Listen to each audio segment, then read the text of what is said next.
Python supports recursion. So how to write the recursive code in Python we shall be discussing here. What is recursion? So let me explain that one at first.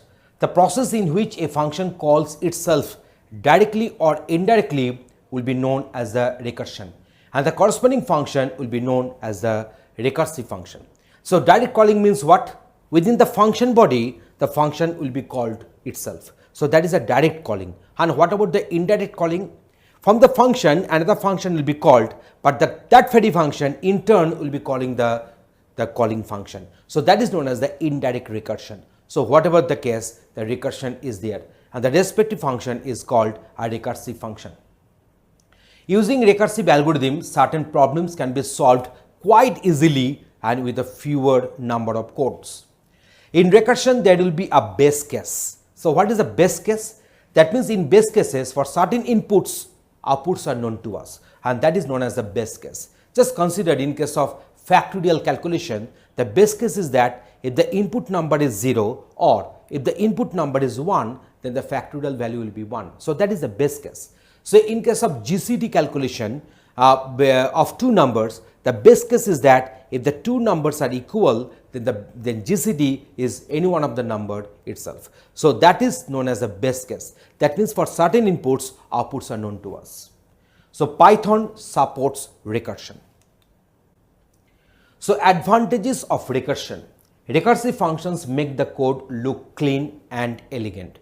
We know that in our data structure, we had two algorithms for your towers of Hanoi problem, and we know that in case of recursive algorithm, we wrote only 4 to 5 statements are there, but in case of non-recursive algorithm, we had to write one page full of codes. So that means the recursive algorithm are very easy to write. The fewer codes are there, so obviously the programmers will feel comfortable environment to write a function in a recursive version.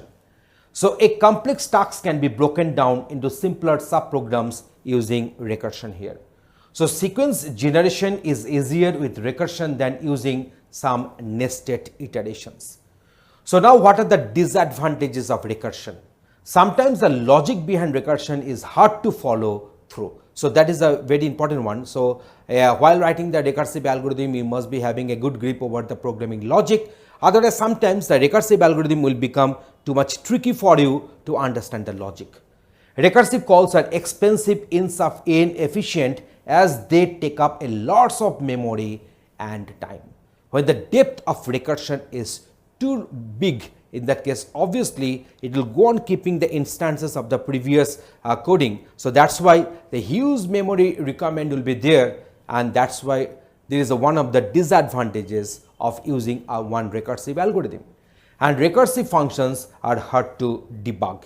So these are the different advantages and disadvantages of recursion. So let us go for one practical demonstration where we will be showing you that how this recursion can be implemented using Python coding. So here is the demonstration for you. In this particular demonstration, we are going to discuss recursion, how to implement recursion. Here we have defined one method. The name of the method is fact, which is taking this n as input parameter. If n is less than equal to 1, return 1. We know that in case of recursion, there will be some base case. That means for certain inputs, outputs will be known to us. We know that if the value of n is equal to 0 or the value of n is equal to 1, then factorial of n will be 1 here. Otherwise, what will happen? Return n star factorial n minus 1. So let us suppose we have passed this value 5 here. So n will be assigned to 5. 5 is less than equal to 1 is false. So it will go for 5 into factorial 4. Now factorial 4, so 4 will be assigned to n. 4 is less than equal to 1, the condition is false. So it will go for 4 into factorial 3. So again in this case we will be having 3 into factorial 2. Again 2 is less than equal to 1, condition is false. So it will go for 2 into factorial 1. And n is less than equal to 1 will be true. So it will be returning the value 1 here. So that is my factorial 1, that will get multiplied with 2. So I'll be getting 2 here. So that will get multiplied with 3. So now the this particular recursive call will retrace back to through the callers, and ultimately I'm going to get this one, that is 5 into factorial 4. So factorial 4 will be obtained as 4 into 3 into 2 into 1. So that will be our 24 into 5. So 120 will be the outcome.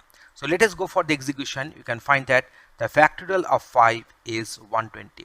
So in this way, the recursive function can be written in Python. Thanks for watching this video.